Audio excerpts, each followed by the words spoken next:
வழக்கறிஞரின் விவசாய நிலத்தில் பணிபுரிந்த வடமாநில இளைஞர்கள் சக பணியாளரை அடித்து கொலை செய்து கிணற்றில் வீசிவிட்டு எஸ்கேப் ஆன மாமன் மச்சான். பைக்கில் ஹொசூர் சென்று அங்கிருந்து ரயில் மூலம் பெங்களூருவுக்கு தப்பி ஓட்டம். சக பணியாளரை வடமாநில மாமன் மச்சான் அடித்து கொலை செய்து கிணற்றில் வீசியது ஏன்? கொலைக்கான காரணம் என்ன? மாமனும் மச்சானும் சிக்கியது எப்படி?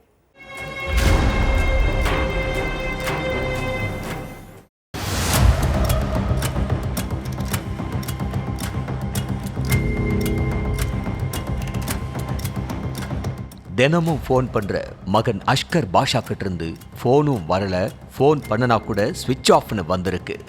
அதனால பயந்த இளைஞரோட அப்பா அம்மா மகன் வேலை பார்த்துக்கிட்டு இருந்த விவசாய நிலத்துக்கு வந்திருக்காங்க. அங்க மகனையும் காணோம், அவர் கூட இருந்த 2 வடமாநில நபர்களையும் காணோம். அக்கம் பக்கத்துல விசாரிச்சாலும் யாருக்கும் எந்த விவரமும் தெரியல. அதனால என்ன செய்யறதுன்னு தெரியாம உமராபாத் போலீஸ் ஸ்டேஷனுக்கு போய் கம்ப்ளைண்ட் கொடுத்திருக்காங்க அஷ்கர் பாஷாவோட அப்பா அம்மா. அதுக்கப்புறம் அவரோட செல்போன் நம்பரை ட்ரேஸ் பண்ணியிருக்காங்க போலீஸ். அப்போ வடமாநில லொகேஷனை காட்டி இருக்கு. அதே மாதிரி அஷ்கர் பாஷா கூட இருந்த 2 பேரோட செல்போன் நம்பரையும் ட்ரேஸ் பண்ணியிருக்காங்க. அந்த லொகேஷனும் அதே வடமாநிலத்தை தான் காட்டி இருக்கு. அதனால வடமாநிலத்தை சேர்ந்த அந்த 2 பேர் மேலதான் போலீசாருக்கு சந்தேகம் வலுத்திருக்கு. இதுக்கு மத்தியில அஷ்கர் பாஷா வேலை பார்த்துட்டு இருந்த விவசாய நிலத்திலையும் போலீசார் செக் பண்ணி இருக்காங்க. அப்போ அங்க உள்ள கிணத்துல அவரோட சடலம் மிதந்துட்டு இருந்திருக்கு. முகம் முழுக்க ரத்த காயமாக்கி கிடந்த சடலத்தை மீட்டு போஸ்ட்மார்ட்டத்துக்கு அனுப்பி வச்ச போலீஸ் அஷ்கர் பாஷா கூட இருந்த 2 பேரையும் பிடிக்கிறதுக்காக வடமாநிலத்துக்கு போயிருக்காங்க. செல்போன் நம்பரை ட்ரேஸ் பண்ணி போன காவலர்கள் கையில எந்தவித சிரமமும் இல்லாம அந்த 2 பேருமே சிக்கிட்டாங்க. அதுக்கப்புறம் அவங்க கிட்ட நடத்தின விசாரணையில தான் பல உண்மைகள் வெளியே வந்துச்சு. ஆம்பூர் பக்கத்துல உள்ள அரங்கல் துர்கம் பகுதியில வழக்கறிஞர் கலீலுக்கு சொந்தமான 5 ஏக்கர் விவசாய நிலம் இருக்கு.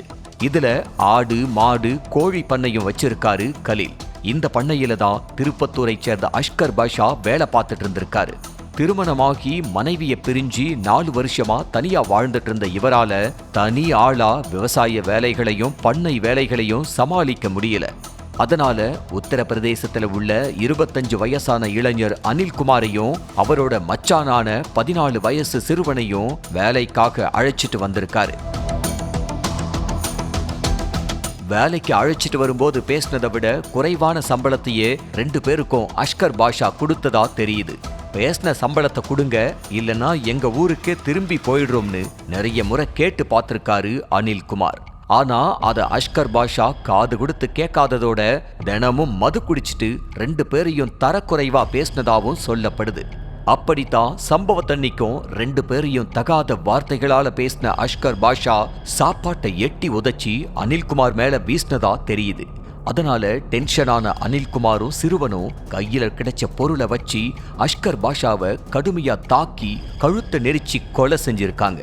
அடுத்து சடலத்தை பண்ணை பக்கத்துல உள்ள கிணத்துல தூக்கி வீசிட்டு அஷ்கர் பாஷாவோட செல்போனையும் எடுத்துக்கிட்டு அங்கிருந்து எஸ்கேப் ஆகியிருக்காங்க.